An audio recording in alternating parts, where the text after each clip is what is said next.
ಆತ್ಮೀಯ ವೀಕ್ಷಕ ಬಾಂಧವರೇ, ನಿಮಗೆಲ್ಲರಿಗೂ ಮೀಡಿಯಾ ಇನ್ಫಾರ್ಮೇಷನ್ ಟೆಕ್ ಯೂಟ್ಯೂಬ್ ವಾಹಿನಿಗೆ ಆಧಾರದ ಸ್ವಾಗತ. ಮಂಗಳೂರಿನಲ್ಲಿ ಪ್ರಸಿದ್ಧ ಇತಿಹಾಸದಲ್ಲಿ ಹೊಂದಾದ ಸುಬ್ರಹ್ಮಣ್ಯ ಕ್ಷೇತ್ರದ ಇತಿಹಾಸ ಸ್ಥಳ ಪುರಾಣದ ಬಗ್ಗೆ ನಿಮಗೆಷ್ಟು ಗೊತ್ತೋ? ಇಲ್ಲಿ ನಡೆಸಲಾಗುವ ಪೂಜಾ ವಿಧಿವಿಧಾನಗಳು ಹಾಗೂ ಯಾವ ದೋಷಗಳಿಗೆ ಪರಿಹಾರವನ್ನು ನೀವು ಪಡೆಯಬಹುದು, ಸುಬ್ರಹ್ಮಣ್ಯ ಕ್ಷೇತ್ರದ ಮಹತ್ವ ಹಾಗೂ ತುಳುನಾಡಿನ ಬಂಧು ಬಾಂಧವರಿಗೆ ಆದಿ ಎಂದು ಕರೆಯಲ್ಪಡುವ ಆದಿಶೇಷನ ಕ್ಷೇತ್ರದ ಬಗ್ಗೆ ತಿಳಿಸಿಕೊಡುವ ಸಣ್ಣ ಪ್ರಯತ್ನವನ್ನು ನಾವು ಮಾಡಲಿದ್ದೇವೆ. ಈ ನಮ್ಮ ಸಣ್ಣ ಪ್ರಯತ್ನಕ್ಕೆ ನಿಮ್ಮ ಬೆಂಬಲ ಇದೆ ಎನ್ನುವ ಆಶಯದೊಂದಿಗೆ ವಿಡಿಯೋವನ್ನು ಪ್ರಾರಂಭಿಸುತ್ತಿದ್ದೇವೆ.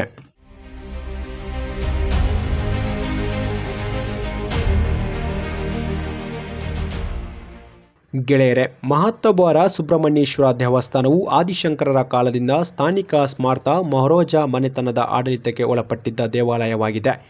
ಹಿಂದೆ ಸ್ಮಾರ್ತ ಬ್ರಾಹ್ಮಣರಿಂದ ಪೂಜೆಗೊಳಗಾಗುತ್ತಿದ್ದ ಸುಬ್ರಹ್ಮಣ್ಯ ಈಗ ಮಧ್ವ ಬ್ರಾಹ್ಮಣರ ಪೂಜಾ ವಿಧಿವಿಧಾನದಲ್ಲಿ ದೇವಾಲಯವಿದೆ. ಸದ್ಯ ಈಗ ಕರ್ನಾಟಕ ಸರ್ಕಾರದ ಮುಜರಾಯಿ ಇಲಾಖೆಗೆ ಒಳಪಟ್ಟಿದೆ. ಸುಬ್ರಹ್ಮಣ್ಯ ಗ್ರಾಮವು ಸುಳ್ಯ ತಾಲೂಕಿನ ದಕ್ಷಿಣ ಕನ್ನಡ ಜಿಲ್ಲೆಯಲ್ಲಿದೆ. ಇಲ್ಲಿನ ದೇವಸ್ಥಾನ ಊರಿನ ಮಧ್ಯಭಾಗದಲ್ಲಿದ್ದು ನದಿ, ಕಾಡು, ಪರ್ವತಗಳಿಂದ ಆವೃತವಾಗಿದ್ದು ಪ್ರಕೃತಿಯ ಅಪ್ರತಿಮ ಸೌಂದರ್ಯಕ್ಕೆ ಭಾಷ್ಯವಂತಿದೆ. ಶ್ರೀ ಸುಬ್ರಹ್ಮಣ್ಯ ದೇವರು ಇಲ್ಲಿಯ ದೇವಾಲಯದ ಪ್ರಧಾನ ದೇವತೆ. ಮುಖ್ಯ ದ್ವಾರವು ಪೂರ್ವಾಭಿಮುಖವಾಗಿದೆ. ಭಕ್ತಾದಿಗಳು ಮುಖ್ಯ ಗೋಪುರವಿರುವ ಪಶ್ಚಿಮ ಬಾಗಿಲಿನಿಂದ ಪ್ರವೇಶವನ್ನು ಒಳಸುತ್ತನ್ನ ಪೂರ್ವ ಬಾಗಿಲಿನಿಂದ ಮುಂದುವರಿಸುತ್ತಾರೆ. ಗರ್ಭಗುಡಿಯ ಮಧ್ಯಭಾಗದಲ್ಲಿ ಶ್ರೀದೇವರ ಮೂರ್ತಿ ಇದೆ. ಅದರ ಮೇಲಿನ ಹಂತದಲ್ಲಿ ಶ್ರೀ ಸುಬ್ರಹ್ಮಣ್ಯ ಮೂರ್ತಿ ಮತ್ತು ವಾಸುಕಿ ಹಾಗೂ ಕೆಲ ಹಂತದಲ್ಲಿ ಆದಿಶೇಷನ ಮೂರ್ತಿಗಳಿವೆ. ಭಕ್ತಾದಿಗಳು ಒಳ ಸುತ್ತನ್ನ ಪ್ರವೇಶಿಸುವಾಗ ತಮ್ಮ ಶರ್ಟ್ ಬನಿಯಾನುಗಳನ್ನು ತೆಗೆಯಬೇಕಾಗುವುದು. ಕುಕ್ಕೆ ಸುಬ್ರಹ್ಮಣ್ಯ ನಾಗಗಳ ವಾಸಸ್ಥಾನವಾಗಿದೆ. ಇಲ್ಲಿ ಶ್ರೀ ಸುಬ್ರಹ್ಮಣ್ಯನಿಗೆ ಸಲ್ಲಿಸಿದ ಪೂಜೆಯು ಸರ್ಪರಾಜನಾದ ವಾಸುಕಿಗೆ ಸಲ್ಲುವುದು. ಹಾಗಾಗಿ ಈ ಸ್ಥಳವು ಎಲ್ಲ ತರಹದ ನಾಗದೋಷಗಳ ಪರಿಹಾರ ಸ್ಥಳವಾಗಿ ನಂಬಲಾಗಿದೆ.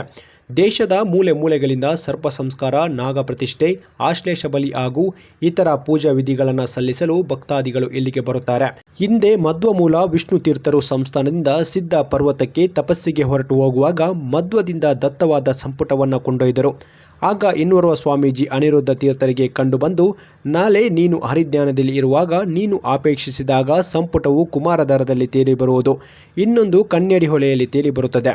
ಕುಮಾರಧಾರದಲ್ಲಿ ಬರುವುದನ್ನು ಸಂಸ್ಥಾನದಲ್ಲೂ ಮತ್ತೊಂದನ್ನು ಸ್ಥಾನಕ್ಕೆ ಕೊಡಬೇಕು ಎಂದು ತಿಳಿಸಿದರು. ಹಾಗೆ ಬಂದ ಸಂಪುಟವು ಅನಿರುದ್ಧ ತೀರ್ಥರಿಗೆ ಸಿಕ್ಕಿರುವ ವಿಚಾರವು ಊರವರಿಗೆ ತಿಳಿದು ಒಂದನ್ನು ಅವರೇ ಇಟ್ಟುಕೊಡುವುದಾಗಿಯೂ ಇನ್ನೊಂದು ಸಂಪುಟ ಮತ್ತು ಅಕ್ಷಯ ಪಾತ್ರವನ್ನು ಮಾತ್ರ ದೇವಸ್ಥಾನಕ್ಕೆ ನೀಡುತ್ತಾರೆ ಎಂದು ಬಲ್ಲಾಳನಲ್ಲಿ ದೂರು ಹೇಳಿರುತ್ತಾರೆ. ಆಗ ಆಗ್ರಹಪೂರ್ವಕವಾಗಿ ಬಂದ ಸ್ವಾಮೀಜಿಯವರಿಗೆ ತಾವು ಉಳಿಸಿಕೊಂಡಿರುವ ಸಂಪುಟವನ್ನು ನೀಡುವಂತೆ ಬಲ್ಲಾಳ ಆಜ್ಞಾಪಿಸುತ್ತಾನೆ. ಅದು ನನ್ನಲ್ಲಿರುವುದು ಗುರುಗಳ ಹೇಳಿಕೆ ಪ್ರಕಾರವೆಂದು ಅನಿರುದ್ಧ ತೀರ್ಥರು ವಿಜ್ಞಾಪಿಸಿಕೊಂಡರು. ಬಲ್ಲಾಳ ಇದನ್ನು ಕೇಳಲಿಲ್ಲ. ಸಂಪುಟವನ್ನು ಪಡೆದುಕೊಂಡು ಬಲ್ಲಾಳ ಅದರ ಮುಚ್ಚಳ ತೆಗೆಯಲು ಪ್ರಯತ್ನಿಸಪಟ್ಟ ಸೋತು ಪಟ್ಟದಾನೆಯ ಕಾಲಿನಿಂದ ಮೆಟ್ಟಿಸಿದ. ಆನೆಯ ಮೈ ಉರಿ ತಾಳಲಾರದೆ ನದಿಯಲ್ಲಿ ಬಿದ್ದು ಸತ್ತಿತು. ಆನೆ ಸತ್ತ ಸ್ಥಳ ಆನೆಗುಂಡಿಯಾಯಿತು. ಬಲ್ಲಾಳ ರಾಯನಿಗೆ ಮೈ ಉರಿಯಿಂದ ಗುಳ್ಳೆಗಳಾದವು. ಸಂಪುಟವನ್ನು ಹಿಂತಿರುಗಿಸಿ ಸುಬ್ರಾಯ ದೇವರಲ್ಲಿ ಜ್ಞಾನನಿರತನಾದ ಸುಬ್ರಾಯ ದೇವರು, ನೀನು ಗುರುದ್ರೋಹ ಮಾಡಿರುವೆ. ಈಗ ಶರಣಾದ್ದರಿಂದ ನಿನ್ನ ಪಾಪ ವಿಮೋಚನೆಯಾಗಬೇಕಾಗಿದೆ. ಅದಕ್ಕಾಗಿ ಮತ್ತು ಮೈ ಉರಿ ಕಡಿಮೆಯಾಗಬೇಕಾದರೆ ನಿನ್ನ ಪ್ರತಿಬಿಂಬವನ್ನು ಕಲ್ಲಿನಿಂದ ತಯಾರಿಸಿ ನನ್ನ ಸನ್ನಿಧಿಯಲ್ಲಿ ಇರಿಸು. ಭಕ್ತಾದಿಗಳು ನಿನಗೆ ಕುಂಬಳಕಾಯಿ, ಬೆಣ್ಣೆ, ಹತ್ತಿ, ಸಾಸಿವೆ ಪದಾರ್ಥಗಳನ್ನು ಹರಕೆಯಾಗಿ ಸಲ್ಲಿಸುವರು. ಅದನ್ನು ಮಾರಿ ಬಂದ ಹಣವನ್ನು ಸಂಸ್ಥಾನ ಮಠಕ್ಕೆ ಅರ್ಪಿಸಬೇಕು. ಅಲ್ಲದೆ ದೇವಸ್ಥಾನದಲ್ಲಿ ಅಧಿಕಾರವನ್ನು ಮಠದ ಸ್ವಾಮೀಜಿಯವರಿಗೆ ಒಪ್ಪಿಸಬೇಕು ಎಂದು ನಿರ್ದೇಶಿಸಲಾಯಿತು. ಆ ಪ್ರಕಾರ ನಡೆದುಕೊಂಡ ಬಳಿಕ ಬಲ್ಲಾಳನು ಸಂಕಟ ನಿವಾರಣೆಯಾಯಿತು. ಆ ಸಂದರ್ಭದಲ್ಲಿ ದೇವರ ಎದುರು ಭಾಗದಲ್ಲಿ ನೆಲೆಗೊಳಿಸಿದ ವಿಗ್ರಹವೇ ಇಂದಿಗೂ ಇದೆ. ಈ ವಿಗ್ರಹವನ್ನು ಸ್ಥಳಾಂತರಿಸಬಾರದೆಂದು ನಿಷೇಧವಿದೆ. ಮೈ ಮೇಲಿನ ಬೊಕ್ಕೆಗಳು ನಿವಾರಣೆಗೆ ಹರಕೆ ಹೊರುವವರ ಮೇಲೆ ಉಲ್ಲೇಖಿಸಿದ ಈ ವಸ್ತುಗಳನ್ನು ಈ ವಿಗ್ರಹಕ್ಕೆ ಅರ್ಪಿಸುವುದುಂಟು. ಶ್ರೀ ಕ್ಷೇತ್ರವು ಕುಮಾರಧಾರ ನದಿ ತೀರದಲ್ಲಿದೆ.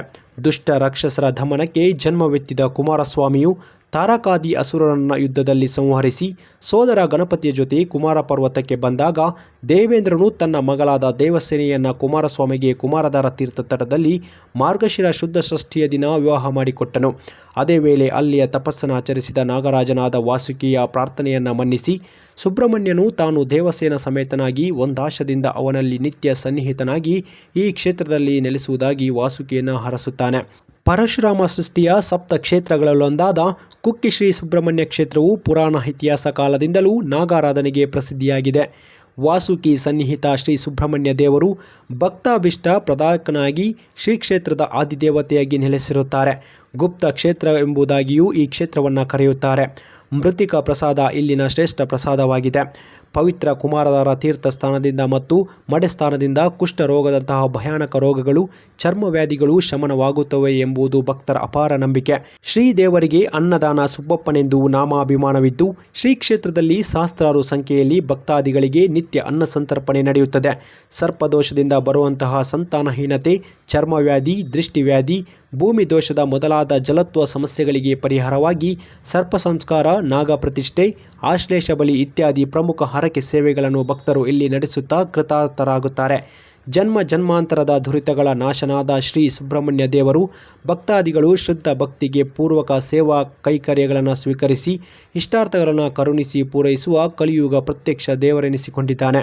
ಶ್ರೀ ಸುಬ್ರಹ್ಮಣ್ಯ ಕ್ಷೇತ್ರ ಪೂರ್ವದಲ್ಲಿ ಕುಕ್ಕೆ ಪಟ್ಟಣವೆಂದು ಪ್ರಸಿದ್ಧಿ ಆಗಿತ್ತೆಂದು ಶಾಸನಗಳಿಂದಲೂ ಗ್ರಂಥದಿಂದಲೂ ತಿಳಿದು ಬರುತ್ತದೆ.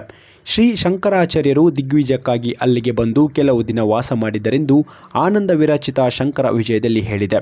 ಶ್ರೀ ಶಂಕರಾಚಾರ್ಯ ವಿರಚಿತ ಸುಬ್ರಹ್ಮಣ್ಯ ಭುಜಂಗ ಪ್ರಯತ ಸ್ತೋತ್ರದಲ್ಲಿ ಭಜೆ ಕುಕ್ಕೆಲಿಂಗಂ ಎಂದು ಈ ಕ್ಷೇತ್ರದ ಉಲ್ಲೇಖವಿದೆ. ಇಲ್ಲಿಯ ಸ್ಥಳ ಪುರಾಣದ ಪ್ರಕಾರ ಅನೇಕ ದೇವಋಷಿಗಳು ಶಿವಲಿಂಗವನ್ನು ಶ್ರೀ ಕ್ಷೇತ್ರದಲ್ಲಿ ಸ್ಥಾಪಿಸಿದಾಗಿ ತಿಳಿದು ಬರುತ್ತದೆ. ಇಂತಹ ಪ್ರಸಿದ್ಧ ಶಿವಲಿಂಗವನ್ನು ಉಲ್ಲೇಖಿಸುವ ಕುಕ್ಕೆ ಲಿಂಗಂ ಎಂಬ ಶಬ್ದ ಅರ್ಥವಾಗಿರುವುದೆಂದು ತಿಳಿಯಬೇಕು. ಶ್ರೀಸ್ಕಂದ ಪುರಾಣದ ಸನಾತ ಕುಮಾರ ಸಂಹಿತೆಯಲ್ಲಿ ಸಹ್ಯಾದ್ರಿ ಕಾಂಡದಲ್ಲಿ ತೀರ್ಥಕ್ಷೇತ್ರದ ಮಹಿಮಾ ರೂಪಗಳಿಗೆ ಶ್ರೀ ಸುಬ್ರಹ್ಮಣ್ಯ ಕ್ಷೇತ್ರ ದಾರಾ ನದಿಯ ತೀರದಲ್ಲಿರುವುದು. ಶ್ರೀಸ್ಕಂದ ಪುರಾಣದ ಸನಾತ ಕುಮಾರ ಸಂಹಿತೆಯಲ್ಲಿ ಸಹ್ಯಾದ್ರಿ ಕಾಂಡದ ತೀರ್ಥಕ್ಷೇತ್ರದ ಮಹಿಮಾ ರೂಪದೊಳಗೆ ಶ್ರೀ ಸುಬ್ರಹ್ಮಣ್ಯ ಕ್ಷೇತ್ರವು ದಾರಾ ನದಿಯ ತೀರದಲ್ಲಿರುವುದು. ಶ್ರೀ ಷಣ್ಮುಖ ಸ್ವಾಮಿಯು ತಾರಕಾದಿ ಮಹಾ ಅಸುರರನ್ನು ನಿಗ್ರಹಿಸಿ ತಮ್ಮ ಶಂಖಾಯುಧ ಧಾರೆಯನ್ನು ಶ್ರೀ ತೀರ್ಥದಲ್ಲಿ ತೊಳೆದಿರುವುದರಿಂದ ಇದಕ್ಕೆ ಕುಮಾರಧಾರ ತೀರ್ಥವೆಂದು ಹೆಸರು ಬಂತೆಂದು ಇತಿಹಾಸವಿದೆ. ಸರ್ಪದೋಷ ಪೀಡಿತರಾಗಿ ಔಷಧಗಳಿಂದ ಶಮನವಾಗದಂತಹ ರೋಗಗಳಿಂದ ನರಳುತ್ತಿರುವವರು ಹಾಗೂ ಸಂತಾನವಿಲ್ಲದೆ ಇರುವವರು ಶ್ರೀ ಸುಬ್ರಹ್ಮಣ್ಯ ಸನ್ನಿಧಿಯಲ್ಲಿ ಸೇವಾ ಕೈಕರ್ಯಗಳನ್ನು ನೆರವೇರಿಸಿ ಸಕಲಾಭಿಷ್ಟ ಸಿದ್ಧಿಯನ್ನು ಹೊಂದಿರುವುದು ಪ್ರಸಿದ್ಧಿಯಾಗಿದೆ. ಶ್ರೀ ಸುಬ್ರಹ್ಮಣ್ಯ ಷಷ್ಠಿ ಮಹೋತ್ಸವ ಕಾಲದಲ್ಲಿ ಭಕ್ತಾದಿಗಳು ತಮ್ಮ ಅನೇಕ ದೈಹಿಕ ಹಾಗೂ ಮಾನಸಿಕ ಸಂಕಷ್ಟಗಳ ನಿವಾರಣೆಗೆ ಹೇಳಿಕೊಂಡಿರುವ ಹರಕೆ ಬೀದಿ ಮಡೆಸ್ನಾನ ಮಾಡುತ್ತಿರುವುದನ್ನು ಕಾಣಬಹುದು. ಅಲ್ಲದೆ ಸಮರ್ಪಣೆಯ ಉಚ್ಚಿಷ್ಟದಲ್ಲಿ ಹೊರಳಾಡಿಕೊಂಡು ಅಂಗಣದಲ್ಲಿ ಪ್ರದಕ್ಷಿಣೆ ಬರುವ ಮಡೆಸ್ನಾನ ಸೇವೆಯು ಮುಖ್ಯ ಹರಕೆಗಳಲ್ಲಿ ಒಂದಾಗಿದೆ. ಕುಮಾರಧಾರ ಮಿಂದೆವು, ಕುಕ್ಕೆ ಲಿಂಗವನ್ನು ಕಂಡೆವು, ಕೊಪ್ಪರಿಗೆ ಅನ್ನ ಉಂಡೆವು ಎಂಬ ಪೂರ್ವ ನಾಣ್ಣುಡಿಯಂತೆ ಇಲ್ಲಿ ಪ್ರತಿದಿನವೂ ತಪ್ಪದೆ ಅನ್ನದಾನ ನಡೆಯುತ್ತಿರುತ್ತದೆ. ಇತಿಹಾಸ ಪ್ರಸಿದ್ಧ ಮೂಲ ವೃತ್ತಿಕ ಇಲ್ಲಿ ಪ್ರಮುಖ ಪ್ರಸಾದವಾಗಿದೆ. ಮೂಲ ಪ್ರತೀಕ ಅಂದರೆ ಉತ್ತದ ಮಣ್ಣು ಎಂದರ್ಥ. ಜಾತಕದಲ್ಲಿನ ಸರ್ಪದೋಷ ಅಥವಾ ನಾಗದೋಷ, ಕಾಲಸರ್ಪದೋಷ ಇತ್ಯಾದಿ ದೋಷಗಳ ಕಾರಣದಿಂದ ಅನಾರೋಗ್ಯ, ತಡ ವಿವಾಹ, ವೈವಾಹಿಕ ಸುಖಭಂಗ, ಪುತ್ರಹೀನತೆ, ಸಂತಾನಹೀನತೆ, ಮಕ್ಕಳ ಆಗದಿರುವುದು, ಉದ್ಯೋಗದಲ್ಲಿ ಅಸಮಾಧಾನ ಇತ್ಯಾದಿ ತೊಂದರೆಗಳನ್ನು ಅನುಭವಿಸುತ್ತಿರುವವರು ಈ ಮೇಲೆ ಹೇಳಲಾದ ದೋಷಗಳಿಗೆ ಪರಿಹಾರ ಮಾಡಿಸಲು ಕರ್ನಾಟಕದಲ್ಲಿರುವ ಅತ್ಯಂತ ಪವಿತ್ರವಾದ ನಾಗರೂಪದಲ್ಲಿರುವ ಶ್ರೀ ಸುಬ್ರಹ್ಮಣ್ಯ ಸ್ವಾಮಿಯ ದೇವಸ್ಥಾನವಿರುವ ಕ್ಷೇತ್ರ ಎಂದರೆ ಶ್ರೀ ಕುಕ್ಕೆ ಸುಬ್ರಹ್ಮಣ್ಯ ಕ್ಷೇತ್ರ.